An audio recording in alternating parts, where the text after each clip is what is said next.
5 sensor हो गए जो आपको इनपुट देते हैं पूरे इन्वायरमेंट से। तो वैसे ही टेस्ला कार को भी इनपुट्स मिलते हैं सारे के सारे, और इन इनपुट को प्रोसेस करने के लिए उसका एक दिमाग होता है जिसको हम कंट्रोल्स इंजीनियरिंग बोलते हैं।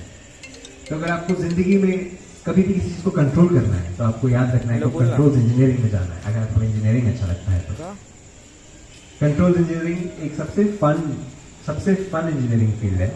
आप एक सिस्टम मतलब एक कोई भी कार, हेलीकॉप्टर, एयरप्लेन, ड्रोन, कोई भी चीज को आप मैथमेटिकल मॉडल में कन्वर्ट कर सकते हो। मैथमेटिकल मॉडल्स मतलब इक्वेशंस में। वो इक्वेशंस आप एक कंप्यूटर में डालते हो और आपका कंप्यूटर उस चीज को कंट्रोल कैसे करना है वो बता पाता है। इसको कंट्रोल्स इंजीनियरिंग बोलते हैं। तो अगर आपने किसी भी सिस्टम की मैथमेटिकल इक्वेशंस ढूंढ ली तो आप उसको कंट्रोल में कन्वर्ट कर पाओगे और आप उस सिस्टम को कंट्रोल कर पाओगे। जैसे कि ड्रोन अपने आप को बैलेंस कर सकता है, एक टेस्ला कार अपने आप को चला सकती है, और ऐसी बहुत सारी चीजें जो भी आने वाली है और आती रहेंगी। ठीक है, तो हमारा session on controls and drones तो हो गया। Let's talk about what we have over here right now. It's a drone where I work on. ये है एक आरव, इसका नाम है आरव। हमारे एमडी सर को कुछ एफिलिएशन है ए नाम से, तो अपने सारे ड्रोन के नाम ए से ही रखवाते हैं। तो हमारे पास कुछ 7-8 ड्रोन हैं जिसमें आरव, आर्या, आवेग, अभिनंदन, अभय, कुछ 5 मुझे याद है, तो कुछ और भी हैं। तो ये सब ए से शुरू होते हैं। अब ये आरव में जो डिफरेंस है, जो आपने लास्ट ड्रोन का इमेज देखा और इसमें देखा, ये एक हाइब्रिड ड्रोन है। एक हाइब्रिड ड्रोन क्या होता है मैं आपको बताता हूं। इसमें नॉर्मल एयरप्लेन की तरह आपके पास एक मेन विंग है, पीछे कुछ कंट्रोल सर्फेसेस हैं। अगर आप यहां पर देखोगे तो जैसे मैं आपको एक ड्रोन बता रहा था, इसमें 4 प्रोपेलर होते हैं जो आपने खिलौने में देखे हैं, सेम वैसे ही 4 प्रोपेलर्स भी इसमें लगा दिए। तो एक नॉर्मल एयरप्लेन कैसे उड़ता है, पहले वो टेक ऑफ करने की कोशिश करता है, तो इसका एक ग्राउंड रोल होता है। ग्राउंड रोल होगा, फिर टेक ऑफ होगा, फिर क्लाइंब होगा, फिर क्रूज होगा, जो लंबे टाइम तक उड़ता है उसे क्रूज बोलते हैं, फिर डिसेंड, फिर लैंड।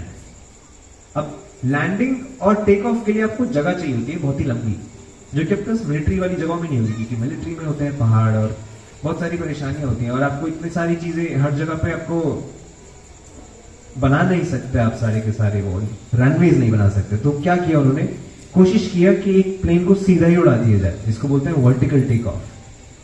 अब एक बहुत ही पुराना, एक बहुत ही स्पेशल एयरक्राफ्ट यूएस ने बनाया था, लॉकहीड मार्टिन ने, जिसका नाम है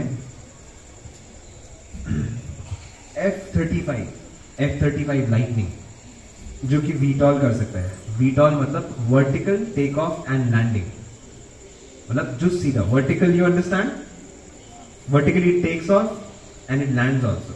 So vertical takeoff and landing, which is why the company's name is like VTOL Aviation, because the aircraft that they make is not your usual aircraft which needs a runway to take off and land. They vertically take off and they vertically land. So you do not need a runway in this case. Eliminating a runway does a lot of it. You don't need a longer runway. It's easy. You just quickly set up your drone. वो सीधा उड़ जाएगा, और इसमें wings होते हैं जो उड़ते उड़ते उसको लंबी दूरी तक लेके जा सकते हैं। इसका काम होता है मैपिंग करना और सर्वेलेंस करना, जिसके मैं काफी बार नाम बोल चुका हूँ। तो इस डिस्कशन को मैं और ज्यादा लंबा नहीं करता।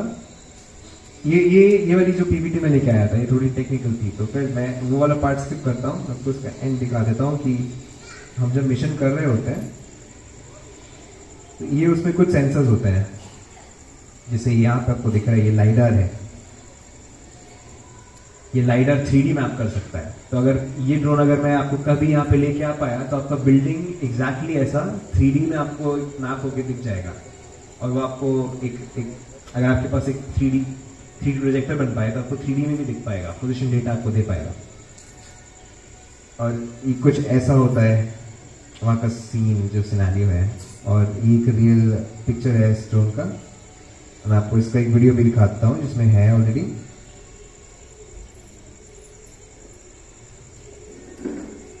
तो वीटॉल कैसे करता है हम ये देखेंगे इसमें। तो उसको सीधा आगे जाने की जरूरत नहीं पड़ेगी। इसके 3 मेन पार्ट होते हैं। जो उसने अभी किया वो है take off, vertical take off. 0 से 200 मीटर्स की ऊंचाई तक टेक ऑफ करेगा। इसका दूसरा फेज आता है ट्रांजिशन, जो अभी करने वाला है। ट्रांजिशन में ये आगे जाने लगता है, उसकी जो 4 पंखे थे इसको वर्टिकल टेक ऑफ कराया था वो ऑफ हो जाते हैं, और जो एक मेन एक फैन था आगे लगा था, इसको बोलते हैं क्रूज प्रोपेलर, वो एक्टिव हो गया, अब एक नॉर्मल प्लेन में कन्वर्ट हो गया। अब वो जो 4 फैंस थे जो एक ड्रोन में होते हैं वो बंद हो गए, और एक मेन पंखा है जिसको आगे खींच के लेके जा रहा है। तो अब ये अपना लंबा मिशन कर सकता है, एक 3 घंटे की फ्लाइट करके आएगा और वापस से 3 घंटे के बाद आके ये लैंड कर पाएगा। और इसकी लैंडिंग भी ऐसी होती है, अभी आपको दिख रहे होंगे इसके 4 प्रोपेलर्स। तो एक नॉर्मल ड्रोन और एक प्लेन को मिक्स करके एक हाइब्रिड ड्रोन बनाया।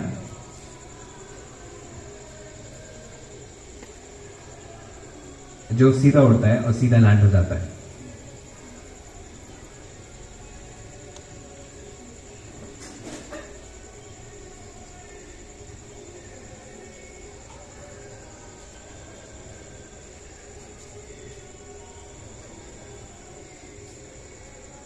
ओके, सो इसका लैंडिंग कंप्लीट हो गया और उसके साथ हमारा सेशन भी कंप्लीट होता है आज का।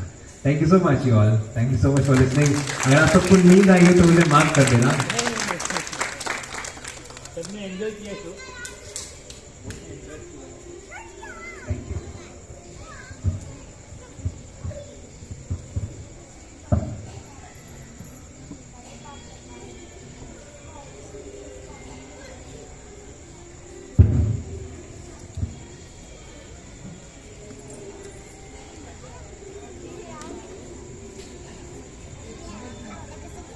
और हाँ, मैं आपको एक चीज तो बताना भूल ही गया, मैं आपको एक ड्रोन बनाते कैसे हैं वो बताना तो भूल ही गया। तो कौन जानना चाहते हैं ड्रोन कैसे बनाते हैं? मैं आपको बताता हूँ। आप सब अपने मम्मी पापा को बहुत प्रेशराइज करना, उनसे कुछ 5-7 हजार रुपए मांगने की कोशिश करना और घर पे ड्रोन बनाने की कोशिश करना, ठीक है? ज्यादा बड़ा प्राइस नहीं होता आज की दुनिया में, बहुत ही सस्ता है, एक आराम से बना सकते हैं। आपको लगेंगे मेरे पास इतने पेजेस तो नहीं है, बट मैं आपके एक काम करूंगा, मैं एक प्रिंट आउट लेके आऊंगा, मैं आपको वो सब डिस्ट्रीब्यूट करा दूंगा। जब मैं रिसेंटली दीपक सर को वो दे दूंगा जो आपको दे देंगे। आपको कुछ मटेरियल लेके आना है और मैं बहुत बहुत दिल से आप सबसे चाहूंगा कि आप वो खरीदें वो चीजें और एक्चुअली में अपना खुद का ड्रोन बनाए, लेकिन अपनी उंगलियां मत काट लेना बस। तो एक ड्रोन बनाने के लिए सबसे पहले मैं आपको सिर्फ वर्बली बताऊंगा, ठीक है? क्योंकि ये एक स्टोरी टेलिंग सेशन था, ये इसमें राइटिंग लिखना कुछ दिखाना कुछ भी नहीं है। तो एक ड्रोन बनाने के लिए आपको सबसे पहले चाहिए 4 प्रोपेलर्स, और उससे भी इंपॉर्टेंट प्रोपेलर सेलेक्ट कैसे करना है हमें वो जानना होगा। जब भी कोई रिक्वायरमेंट आती है, एक रिक्वायरमेंट क्या होता है? हमेशा ड्रोन बनने से पहले मिलिट्री में उसकी एक रिक्वायरमेंट होती है। मिलिट्री वालों को एक चीज चाहिए होती है, जैसे उन्हें अपने कुछ गन्स ट्रांसपोर्ट करने हैं, उन गन्स का एक वेट होगा, उन गन्स का एक साइज होगा, तो वो हमको आके बताते हैं कि हमें ये गन्स उड़ा के हमको कहीं भेजने हैं। अब हमको उसके हिसाब से ड्रोन बनाना है। अब वो गन्स क्या है? वो गन्स पेलोड है। आपको याद है पेलोड वर्ड? आपको याद रखना। फॉर एग्जाम्पल मैं आपके लिए बोलता हूँ कि एक बॉटल को मुझे उड़ाना है। इस बॉटल को उड़ाने के लिए मुझे एक हवाई जहाज बनाना है, तो मैं कैसे बनाऊंगा? आपके दिमाग में क्या आएगा इसको उड़ाना है? आप कैसे सोचोगे कितना बड़ा सब कुछ लूं, कितनी बड़ी मोटर लूं, कितना बड़ा प्रोपेलर लूं कि ये बॉटल उड़ पाए? हाँ, बॉटल के साइज और वेट की इंपॉर्टेंस। सबसे इंपॉर्टेंट इसमें आता है वेट, ऑल ऑफ वेट। सबसे पहले मैं 1 kg of water, because it is 1 litre. Density of water is what? Density water is 1 kilogram per metre cube. No, it's not meter cube. What is it? 1 gram per millimetre cube, 1 milligram per millimetre cube. किसी को मालूम है?